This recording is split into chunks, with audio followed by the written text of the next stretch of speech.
Contemplez ces dalles de granit. Laissez votre regard parcourir les rangées impeccables de tombes. Que ressentez-vous? Depuis des siècles, on nous répète qu'un silence sacré règne ici, que c'est le lieu de repos éternel où les corps fatigués trouvent enfin la paix. Nous venons ici honorer leur mémoire, déposer des fleurs, murmurer des prières, et croire que nos êtres chers dorment simplement, attendant la fin des temps. Mais alors pourquoi, seuls face à cette terre, ne ressentons-nous pas la paix, mais une peur viscérale et humide qui nous glace le sang? Pourquoi l'air semble-t-il lourd et pesant, comme imprégné d'une prière inexprimée? Et si ces anges de marbre n'étaient qu'un décor, dissimulant l'un des secrets les plus sombres de l'humanité? Et si, sous cette terre humide, se cachait non pas un rêve, mais un cauchemar, cette même peine à laquelle, par ignorance et amour illusoire, nous condamnons nos êtres les plus chers? La tombe n'est pas un lit, mais un piège magnétique. Nous avons l'habitude de concevoir la mort comme un interrupteur, une simple pression, et c'est l'obscurité. Mais la sagesse ancestrale nous livre un tout autre récit. La mort est un processus de séparation long et complexe. Et la façon dont nous traitons le corps peut le transformer en libération ou en un supplice qui durera des années. Aujourd'hui, nous irons là où ceux qui craignent de regarder. Nous explorerons pourquoi la décomposition naturelle est un festin pour des entités que vous préféreriez ne pas rencontrer, et pourquoi le feu demeure la seule clé de cette prison. Préparez-vous. Ce que vous découvrirez changera à jamais votre regard sur les funérailles et sauvera peut-être votre âme de cette prison qu'est la tombe, dont les vivants gardent le silence et les morts les hurlent. Elena Petrovna Blavatsky, l'une des plus grandes mystiques du XIXe siècle, a laissé à l'humanité un avertissement solennel. Elle n'a pas donné de conseils, elle a imploré « Brûlez les corps, ne les enterrez pas, si vous voulez la liberté pour l'âme ». Pourquoi était-elle si catégorique? Qu'a-t-elle vu au plus profond d'elle-même pour livrer son propre corps aux flammes, à une époque où la crémation était considérée comme barbare et impie? Aujourd'hui, nous explorerons des pans de connaissances que les prêtres taisent et dont les scientifiques ignorent l'existence. Nous comprendrons pourquoi la décomposition dans la Terre n'est pas un processus naturel, mais une prison magnétique pour la conscience. Pour saisir l'ampleur de l'horreur que Blavatsky a tenté d'empêcher, il nous faut détruire l'illusion même de la mort. La vision moderne la réduit à un instant unique. Le cœur s'arrête, l'histoire est terminée. Le matérialiste dira que vous n'êtes plus. Le croyant dira que l'âme est instantanément traduite en justice. Mais la théosophie affirme le contraire. La mort n'est pas un instant, mais un processus long et complexe. De même que l'on se débarrasse de ses vêtements couche après couche, l'âme se libère progressivement de ses enveloppes. Le corps physique n'en est que la couche la plus dense. À sa mort, un double éthérique subsiste, la matrice énergétique de la forme. Et c'est là que commence la tragédie de l'enterrement. Blavatsky enseignait que tant que le corps physique n'est pas complètement détruit, le double éthérique reste lié à lui. C'est comme un ballon attaché à un rocher par une corde courte. Il s'élève, mais est retenu par la gravité. En enterrant le corps, nous n'accélérons pas sa décomposition, nous le préservons, prolongeant ainsi le lien pendant des années. Et pendant tout ce temps, une partie de l'âme demeure enchaînée à la tombe. Ce même brouillard que l'on observe parfois au-dessus des sépultures récentes n'est pas simplement de l'évaporation. C'est une enveloppe éthérique qui plane au-dessus du corps, incapable de s'échapper. Mais ce n'est qu'une partie de la tragédie. Bien plus terrible est ce qui se produit au niveau du monde du désir. Après la mort, les principes supérieurs doivent se séparer des principes inférieurs, instinct, passion, attachement. Ce processus est une purification. Cependant, la vitesse de cette séparation dépend directement de l'état du corps. Tant qu'il subsiste, il agit comme une encre, retenant les couches inférieures de l'âme. La terre, saturée des émanations des corps en décomposition, devient un champ psychique pesant. Blavatsky ne parlait pas de microbes, mais d'un poison subtil qui contamine l'espace et sert de terreau fertile aux entités obscures. Pour l'âme elle-même, cela se traduit par une expérience tourmentante, assister à la désintégration de sa propre forme passée. Ce n'est pas la douleur physique, mais l'horreur et le dégoût qui la maintiennent ancrée dans le monde terrestre, l'empêchant d'atteindre la paix. Par amour et par ignorance, nous ne faisons qu'intensifier ce supplice en embaumant les corps et en ralentissant la décomposition. Dans les traditions anciennes, la crémation était un acte de libération. Le feu rompt instantanément le lien, accomplissant en quelques heures ce que la Terre met des décennies à réaliser. L'enveloppe éthérique se dissout, l'encre disparaît et l'âme est soulagée. Pourquoi la tradition occidentale a-t-elle si longtemps résisté à cela?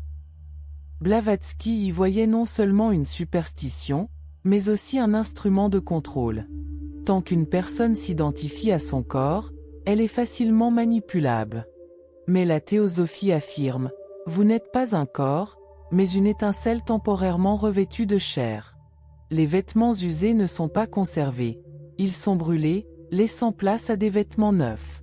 La décomposition du corps crée ce que l'on appelle des liens vampiriques.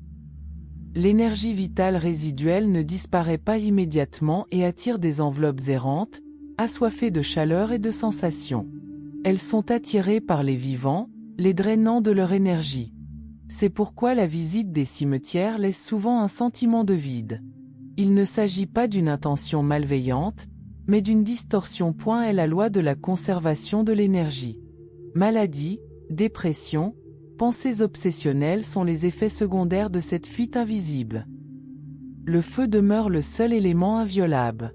Il ne détruit pas, mais transforme. La matière se consume en cendres, et l'énergie se libère. La crémation est l'ultime acte de miséricorde, accompagnant l'âme dans son passage. Mais même là, des règles s'appliquent, le corps ne doit pas brûler trop vite. L'enveloppe éthérique a besoin de temps pour se séparer, ces 3 jours sacrés dont parle la tradition. Le silence, la paix et l'absence d'hystérie permettent aux défunts d'achever ce processus sans choc. Et les cendres ne doivent pas devenir un fétiche. Conserver une urne funéraire chez soi, c'est une façon de maintenir la mort au sein de la vie. Les cendres doivent être rendues aux éléments, l'eau, le vent, la terre, bouclant ainsi le cycle. La mémoire vit dans les actes et les cœurs, non dans les coordonnées. Blavatsky mettait également en garde contre la seconde mort, la désintégration de l'enveloppe des désirs. Si le corps est incinéré, cette enveloppe, privée de toute substance, se dissipe rapidement. S'il est conservé, il peut acquérir une autonomie inquiétante, se nourrissant de l'énergie des vivants à travers le désir, la peur et les pratiques spirituelles. C'est précisément pourquoi la crémation ferme la porte à de telles dérives. Cette prise de conscience exige du courage. Il est difficile d'aller à contre-courant, mais l'amour ne doit pas être égoïste. Le besoin d'espace pour faire son deuil est un besoin des vivants, comblé par les morts. Choisir entre la terre et le feu, c'est choisir entre s'accrocher à la forme et libérer l'essence. La mort n'est pas une fin, mais une épreuve. Et la douceur de cette transition dépend de la manière dont nous disposons du corps. Que ce choix soit un acte de responsabilité envers vous-même, vos proches et la planète. Le feu n'est pas un ennemi, mais un allié, capable de purifier et de libérer. Soyez de ceux qui choisissent la lumière, non les chaînes. Allons plus loin, plus profondément, au-delà du premier niveau de compréhension, dans la partie que la plupart des gens n'atteignent jamais. Lorsque le lien physique est enfin rompu, lorsque le dernier fil magnétique se dissout, l'âme ne fusionne pas instantanément avec la lumière. Il existe un silence, un état de seuil où la conscience se dresse seule, dépouillée de tout autre élément. C'est le moment que la plupart des traditions ne décrivent jamais en détail. Non par compassion, mais par crainte. Dans cet état, aucune prière des vivants ne peut être utile, aucun rituel ne peut être corrigé, aucun symbole ne peut être ajouté ultérieurement. Tout dépend de ce qui a été préparé à l'avance. C'est là que l'intention devient destin.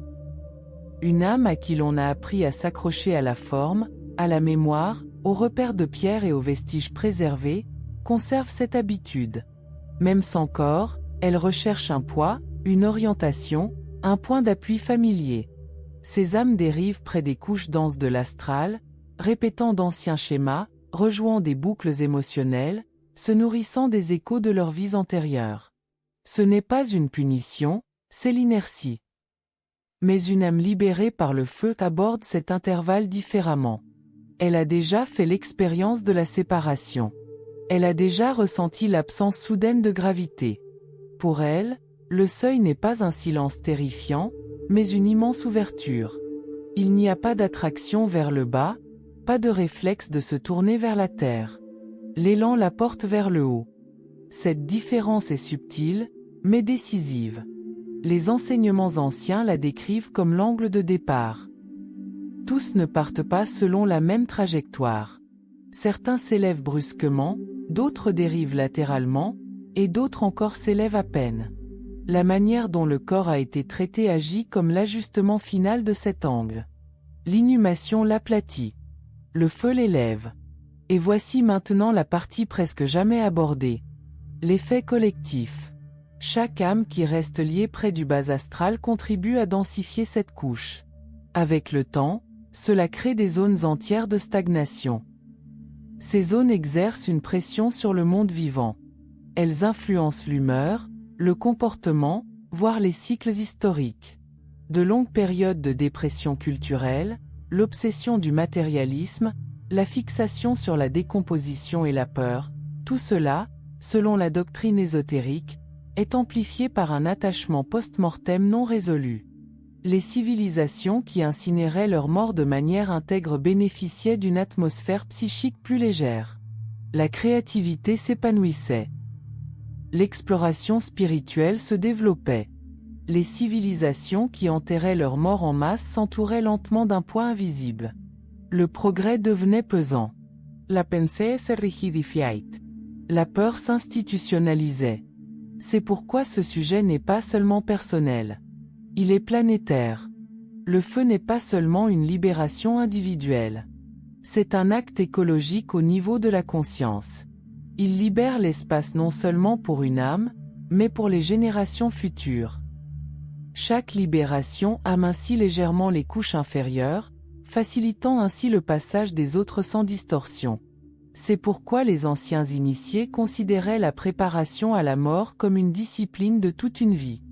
Ils entraînaient leur esprit à reconnaître l'impermanence. Ils ont appris à maîtriser leurs émotions. Ils ont entraîné leur imagination à visualiser l'ascension, l'expansion, la lumière. Lorsque la mort survenait, ce n'était plus le chaos, mais l'exécution d'une séquence connue. L'humanité moderne a perdu cet apprentissage. La mort a été déléguée aux institutions. Les mourants étaient sédatés, isolés, traités comme de simples événements biologiques. La transition est devenue inconsciente, accidentelle, confuse. Et la confusion est l'état le plus dangereux dans toute transition. Mais cela peut être corrigé. Non par la panique. Non par l'obsession. Par la lucidité. Se préparer correctement ne signifie pas rejeter la vie. Cela signifie vivre sans s'accrocher. Apprécier sans posséder. Aimer sans enchaîner. Comprendre que tout ce qui est emprunté doit être rendu, y compris le corps. Lorsque cette compréhension s'installe, le feu cesse d'apparaître violent. Il devient précis. Ce n'est pas un hasard si tant de traditions décrivent l'âme libérée comme lumineuse. La lumière n'est pas une métaphore. C'est un état de densité réduite. Le feu est le réducteur de densité le plus rapide que la nature connaisse. Il accomplit en quelques heures ce que le temps accomplit en plusieurs décennies. Ceci n'est pas destruction. C'est optimisation. Et voici la dernière étape. Après la seconde séparation, après l'abandon du désir résiduel, l'essence supérieure accède à un état transcendant l'individualité. Non pas l'annihilation, mais l'expansion. La mémoire se dissout dans la compréhension. La personnalité se dissout dans la fonction. L'âme redevient ce qu'elle a toujours été sous le masque, un point de conscience en mouvement dans un vaste champ intelligent. De cet état, le retour est possible. La réincarnation n'est pas imposée. Elle est choisie. Mais le choix n'existe que lorsqu'aucune force ne retient la conscience. Les chaînes entravent le choix. La liberté le rétablit. Voilà pourquoi la manière de partir importe. Non par dogme. Non par tradition. Mais parce que les lois de la physique s'appliquent à tous les niveaux, y compris l'invisible. Ce qui est lié reste lié. Ce qui est libéré se meut. Le feu libère. Tout est ses retards. Cette prise de conscience est dérangeante car elle exige des responsabilités. Elle remet en question la facilité avec laquelle on peut croire que les intentions suffisent. Elles ne suffisent pas. Les actes concrétisent les intentions. Les rituels les ancrent dans la réalité. L'instant de la mort est implacable. Il est précis. Ainsi, cette suite n'est pas un avertissement. C'est une clarification. Une voie pour ceux qui sont prêts à voir au-delà des coutumes et des sentiments. Un rappel que l'amour se mesure non pas à la force avec laquelle on s'accroche, mais à la plénitude avec laquelle on lâche prise. Ceux qui comprennent cela ne craignent pas la mort. Ils s'y préparent comme les voyageurs se préparent à un long périple, en allégeant leur fardeau. Et lorsque l'heure est venue, ils ne laissent rien derrière eux qui puisse les retenir. Nous voici arrivés au terme de cette compréhension, à la limite entre la théorie et la conséquence. Car tout ce qui a été décrit jusqu'ici mène à une conclusion inévitable. La mort n'est pas une fin, mais un passage d'état, et tout passage obéit à des lois. Ignorer ces lois, c'est plonger le passage dans le chaos. S'y conformer, c'est le rendre pur, presque élégant. On croit souvent, à tort, que l'intention seule suffit. Que si quelqu'un avait de bonnes intentions, ou y croyait fermement, le résultat se corrigera de lui-même. Mais une intention sans alignement est comme un désir sans direction. Elle engendre le mouvement, mais pas la précision. Dans les états de transition, la précision est primordiale. Dès que la conscience se détache de son support biologique, elle devient extraordinairement sensible. La pensée s'amplifie. L'émotion prend de l'ampleur. L'habitude devient gravité. Ce qui a dominé la conscience dans la vie ne disparaît pas, il s'amplifie. C'est pourquoi la peur non examinée devient accablante après la mort, pourquoi l'attachement se transforme en compulsion, pourquoi la confusion en paralysie. La préparation, dès lors, ne concerne pas la mort elle-même. Il s'agit de conditionner sa conscience du vivant. Un esprit entraîné à observer plutôt qu'à s'accrocher ne panique pas lorsque ses repères disparaissent. Une psyché familière avec le silence ne s'effondre pas lorsque le bruit disparaît. Celui qui a déjà détaché son identité des possessions, des rôles et de la forme physique vit la transition non comme une perte, mais comme une libération. C'est pourquoi les écoles anciennes insistaient tant sur la pratique quotidienne. La méditation n'était pas de la relaxation, mais une simulation. Le sommeil n'était pas du repos, mais un entraînement. Les rêves n'étaient pas aléatoires, mais des terrains d'entraînement où la conscience apprenait à fonctionner sans le corps. La culture moderne a abandonné ces disciplines et les a remplacées par la distraction. Il en résulte une humanité profondément mal préparée au passage le plus important de sa vie. Mais la préparation n'est pas élitiste. Elle n'est pas réservée aux moines ou aux mystiques. C'est une question d'orientation. Ne demandez rien. Ne vous accrochez à rien. Observez tout. Lorsque cette orientation se stabilise, la mort perd de son tranchant. Le corps redevient ce qu'il a toujours été, un outil, non une identité. Les outils sont rendus une fois leur fonction accomplie. Le feu, dans ce contexte, n'est pas symbolique. Il est fonctionnel. Il accomplit le retour efficacement. Il dissipe toute identification résiduelle à la forme. Il empêche l'esprit de tenter de réintégrer une structure qui ne lui est plus utile. L'enfouissement dans la terre engendre le retard. Le retard engendre la distorsion. La distorsión engendre la souffrance. Il ne s'agit pas d'un jugement moral. Il s'agit de mécanique. L'univers n'est pas sentimental. Il est précis. Ce qui est lourd s'enfonce. Ce qui est léger s'élève. Tout ce qui augmente la densité, la peur, l'attachement, la préservation, la fixation ajoute du poids. Tout ce qui dissout la densité, la compréhension, le lâcher-prise, la clarté, la transformation la supprime. Le feu est la réduction de la densité rendue visible. Et maintenant, Considérez ceci. Chaque fois qu'une âme effectue une transition harmonieuse, elle ne se contente pas d'échapper à la limitation. Elle devient une influence stabilisatrice dans les plans supérieurs. Ces plans ne sont pas des cieux lointains. Ce sont des champs qui interagissent continuellement avec le monde vivant. L'inspiration, l'intuition, la lucidité soudaine, le courage moral, tout cela ne surgit pas de nulle part. Cela provient d'états de conscience moins denses. Un monde qui libère ses morts élève ses vivants. Un monde qui retient ses morts s'alourdit. C'est pourquoi les civilisations se succèdent. Pourquoi les périodes d'illumination sont suivies de déclin. Pourquoi les systèmes fondés sur la peur prospèrent lorsque la lucidité faiblit. Les morts ne sont pas passifs. Ils contribuent soit à l'élévation du corps, soit renforcent la chute. Comprendre cela redéfinit la responsabilité. Choisir comment partir n'est pas une préférence individuelle. C'est participer à un système collectif. Ceux qui comprennent cela ne discutent pas. Ils agissent en silence. Ils consignent leur dernière volonté par écrit. Ils parlent calmement à ceux qu'ils aiment. Ils simplifient leur vie. Ils se libèrent de toute rancune. Ils s'exercent à lâcher prise bien avant que cela ne devienne une nécessité. Quand le moment arrive, il n'y a pas de drame. Il y a la reconnaissance. La reconnaissance que le corps a accompli sa mission. La reconnaissance que la flamme n'est pas un ennemi, mais l'ultime instrument de précision. Reconnaître que rien d'essentiel ne peut être altéré par la transformation. Ce qui survit au feu n'a jamais été physique. Ce qui craint le feu n'a jamais été réel.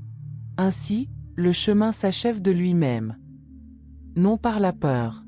Non par l'urgence. Mais par la cohérence.